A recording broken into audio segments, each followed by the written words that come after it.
नाही, मला नाही असं वाटत की माननीय मुख्यमंत्री महोदय मित्र पक्ष असलेल्या कुठच्या पक्षाच्या अंतर्गत वादामध्ये पडतील. परंतु काल देखील मी सांगितलं, शिवसेनेच्या वतीनं राष्ट्रवादी काँग्रेस पार्टीचे निर्णय घेण्याचे सगळे अधिकार हे राष्ट्रवादी काँग्रेस पार्टीनं राष्ट्रीय अध्यक्षा सुनेत्रा वहिनींना दिलेले आहेत. त्याच्यामुळे त्यांच्या पक्षामध्ये काय चाललंय, त्यांच्या पक्षामध्ये काय कुरबुर आहे, याच्यावर आम्हाला बोलण्याचा अधिकार नाही.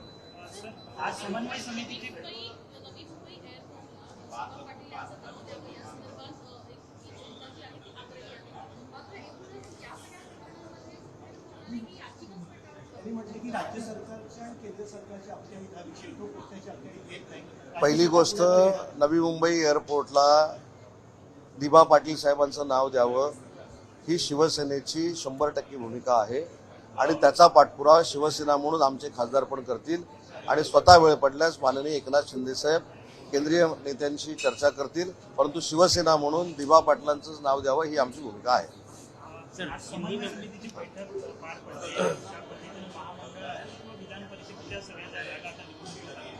समन्वय समितीची बैठक नक्की पार पडणार आहे. त्याच्यामध्ये जिल्ह्यामध्ये ज्या समित्या असतील, विशेष कार्यकारी अधिकारी असतील, या सगळ्या ज्या काही संख्या आहेत हे फायनलाइज करण्यासाठी ही बैठक आहे. महामंडळाचं वाटप कसं झालं पाहिजे 3 नेत्यांच्या नेतृत्वाखाली, त्याच्यासाठी ही बैठक आहे. त्याच्यामुळे ती समन्वय समितीची जर आज बैठक झाली तर त्याच्यावर आमचे सिनियर नेते माननीय भुजबळ साहेब आणि बावनकुळे साहेब आपल्याशी नक्की बोलतील. कर्जमाफी संदर्भात एक माहिती समोर येते की विधान परिषदेच्या निवडणुकांच्या आचारसंहिता असल्यामुळे आता कर्जमाफी शेतकऱ्यांची ती रखडू शकते. आचारसंहितेमध्ये जर असेल तर आचारसंहिता ही 1 महिन्याची आहे, मला माहित नाही.